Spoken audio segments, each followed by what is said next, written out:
Jeff Slakey. We are diving deep into a wonderful conversation with Dick Taylor and Wendy Smith from the Port of Shelton during our Port of Call. Morning, gang. How Good you morning. doing? Good. Good to see y'all. Been a little while since we've seen you, and since that's happened, Dick Taylor, we got a big win from the Huskies. The Huskies did it again, yeah. What is the deal with that, Wendy? Come on. It's just on paper. You psych. think they should have well, been that's able to do it. Paper.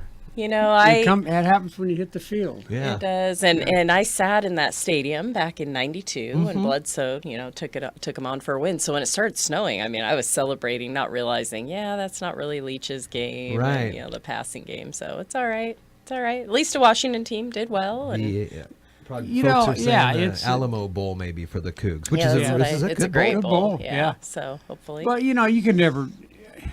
The pundits predict and all that sort of thing, but you never know in a rivalry. Nobody knows what's going to happen. They leave it all on the field there. The guys are out there playing their hearts out, and whatever happens.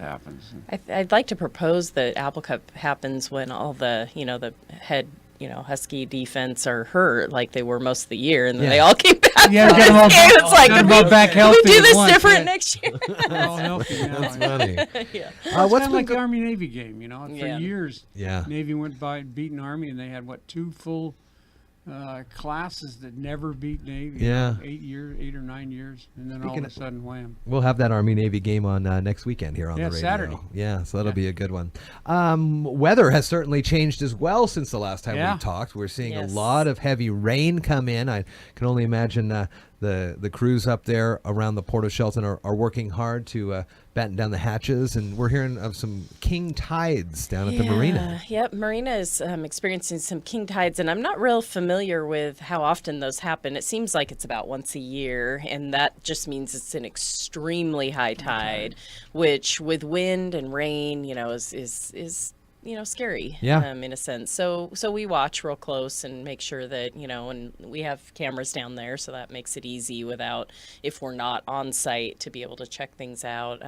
Haven't heard of, anything, and our maintenance crew, as always, they go down there every day while we're working. But with the holiday, we weren't in the office last week for the latter half of the week. So, I think things so far are staying, keeping okay, and the winds I don't think picked up as much as they anticipated, which is helpful. Yeah, it's got to be helpful. That's good.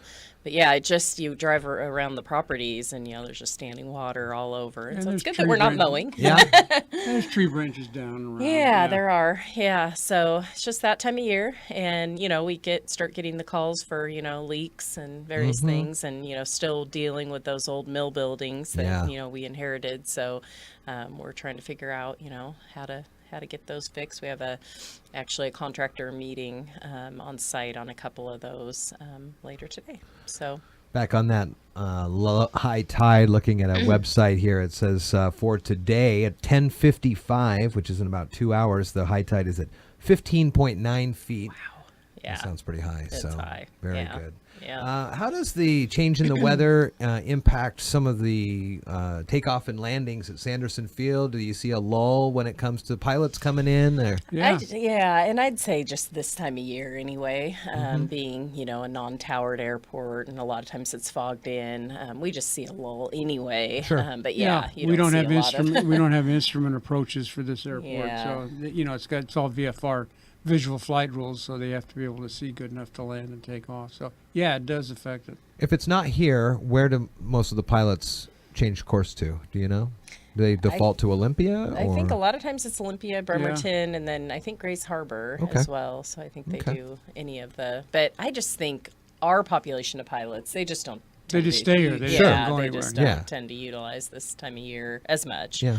Okay. Maybe there'll be a sunny, crisp, cold day, but then they worry about, frozen wings and that kind of thing. So, haven't heard a lot lately with your anticipation and plans or any possible talks on the former fairgrounds and how things are moving with that. Have you guys been looking more on aviation-related industry that maybe poking their eyes over there or something like that? I think the biggest thing is in order, the first step is, and we've contracted that, it hasn't started yet just based on weather, but is the takedown of the old buildings. That'll happen very soon, hopefully.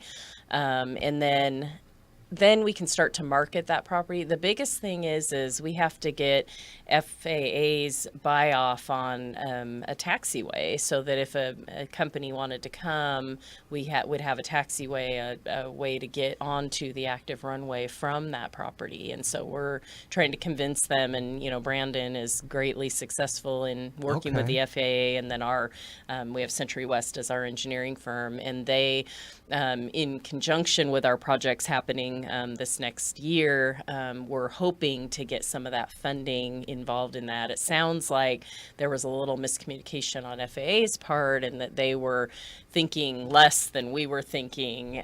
We'll still push, and it doesn't mean it won't happen. It just means maybe it won't happen as soon.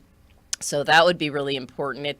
That's not, a tomorrow thing, Sure. but definitely for planning, if you were a large company or a distribution center or something that wanted to locate there and use our airport, you'd need access. So that's an important piece of that. So I remember a few years back, some of the buildings at the former fairgrounds spot they weren't raised, but there was some surplus availabilities. People were able to look at the big sinks that were there when people were. Is that what you're looking ahead, or is it just going to be a straight raise? Take down, yeah. We've contracted to take almost it down. We contacted all the various user groups, all the, we had several times with Historical Society, with Wazoo Cooperative Extension for even plants. There was various things over there.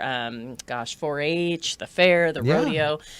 So various groups came in and actually took stuff that, they felt like that was useful or something. So at this point, we're bare bones. It's all, and then and then people are going in and ripping stuff off out of the wiring. That's our bad. contractor, Jared Hansen, he will salvage some of the larger beams, that kind of thing, that are able to be metal that's able to be recycled, wiring that's left. But the biggest thing is to get that taken down. It's just a call for some place to stay dry. I can see so that for sure. So that's a good start, I think, for getting that down. Good. So, All right. Well, good information as always. Yeah, we're finishing up our audit this week. Oh, yeah. We all have signs, our exit conference on what, Tuesday? Tuesday the 4th. Yep. Tuesday the 4th, and all looks good. Looks good. Yeah. Good. They're off-site. They've been off-site since before the Thanksgiving holiday. So, they're saying that, they're not anticipating or finding anything that's trouble, and so it looks like we're going to pass. This will be our first one-year audit. Yeah. Yeah.